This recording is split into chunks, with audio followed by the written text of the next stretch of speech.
नमस्कार। श्री सुरेंद्र मुनि जी एस्ट्रोलॉजी में आप सभी का स्वागत है। आज मैं आप लोगों को बताऊंगा पितृदोष के बारे में और उसके उपाय के बारे में कि किस प्रकार से पितृदोष होता है, क्या पितृदोष के कारण कठिनाइयाँ आती हैं और उसके निवारण के प्रमुख उपायों में क्या कथाएं हैं, कैसे उसका निवारण हो सकता है। देखिए, पितृदोष कुंडली में देखा जा सकता है और भी ज्योतिष में कई तरीके हैं जिसके द्वारा पितृदोष को जाना जा सकता है। जिसकी कुंडली में पितृदोष होता है या जिसके पितृदोष होता है उसको बार बार अनेक प्रकार की कठिनाइयों का सामना करना पड़ता है। संतान संबंधित भी पितृदोष में बहुत बाधाएं आती हैं। बार बार गर्भपात का होना या संतान का न होना पितृदोष का ही कारण बनता है। पितृदोष के कारण ही व्यक्ति को आर्थिक स्थिति में सुदृढ़ता नहीं आती, क्योंकि जब पितरों की कृपा होती है तो ही व्यक्ति धनवान बनता है और उसकी आर्थिक स्थिति अच्छी रहती है। संतान सुख उसे प्राप्त होता है, विवाह में विलंब नहीं होता जिन्हें पितरों की कृपा होती है, और जिन्हें पितरों की कृपा नहीं होती, पितरों का दोष होता है, उनको बार बार अनचाही कठिनाइयों का सामना करना पड़ता है। विवाह में भी बाधाएं आती हैं, संतान में भी बाधाएं आती हैं और भी बहुत कारण हैं जिससे पितृदोष के कारण होते हैं। अब पितृदोष होता क्यों है? जब किसी के घर में अनायास अकाल मृत्यु होती है तो यह तो एक प्रमुख कारण है पितृदोष का कि उसके कारण पितृदोष होते हैं। दूसरा, जब व्यक्ति आत्महत्या करे या एक्सीडेंट से मरे या इस तरह की कोई भी अकाल मृत्यु हो तो पितृदोष बनने लगते हैं। पूर्व जन्म में किए हुए दुराचार के कारण भी पितृदोष बनते हैं और भी बहुत कारण हैं पितृदोष के जिसके कारण पितृदोष बनते हैं। अब जिसके पितृदोष हो उसको करना क्या चाहिए? पितृदोष के लिए पितृ शांति करवाना बहुत आवश्यक है। पितृ शांति में वैसे तो कई तरीके हैं, लेकिन उन सब में सबसे श्रेष्ठ जो तरीका है वो माना गया है श्रीमद् भागवत को।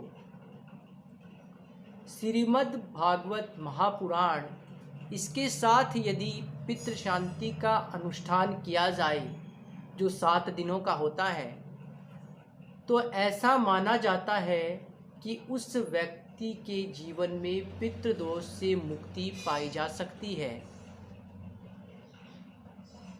भागवत में एक बहुत सुंदर कथा आती है जो पितृदोष की शांति पर ही पूर्ण तरह से आधारित है। उसमें गोकर्ण और धुंधकारी की कथा का बहुत सुंदर वर्णन किया है। आत्मदेव नामक एक ब्राह्मण था जिसके कोई भी संतान नहीं थी। संतान न होने के कारण वह बहुत संतों से मिला। संत ने समझाया, देख आत्मदेव, यदि बेटे का सुख न होना तो चाहे 10 पैदा कर लो फिर भी सुख प्राप्त नहीं होता।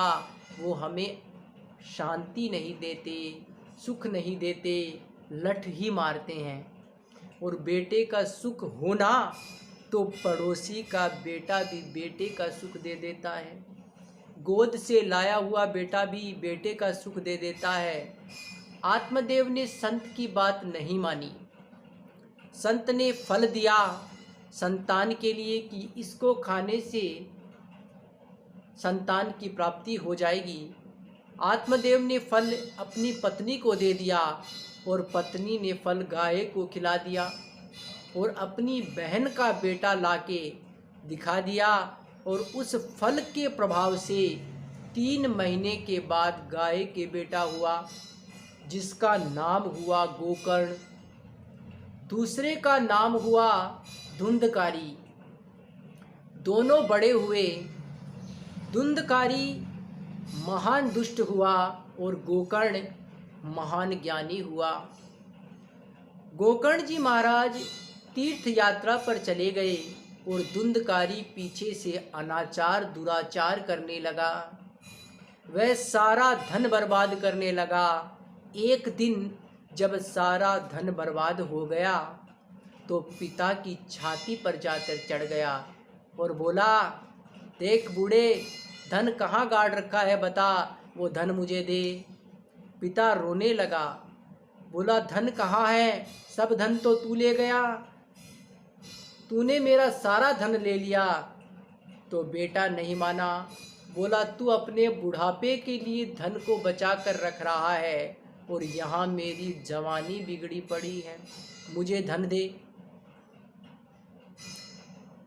अब महाराज संत की बात याद आई कि बेटे का सुख न होना तो कितने भी पैदा कर लो, बेटे का सुख प्राप्त नहीं होता। और आत्मदेव रोने लगा, कहाँ जाऊँ, किसे बताऊँ, ये औलाद की मार है जो वक्त से भी बड़ी मार होती है मेरे भाई।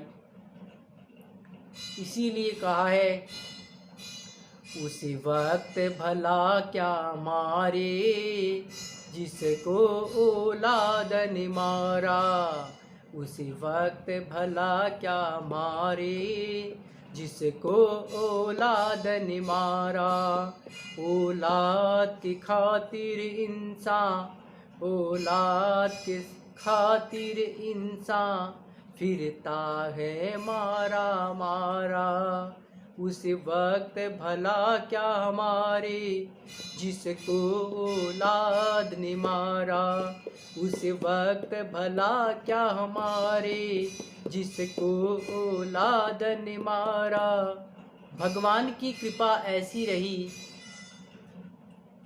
कि धुंधकारी पिता को बोला और पिता रोने लगा।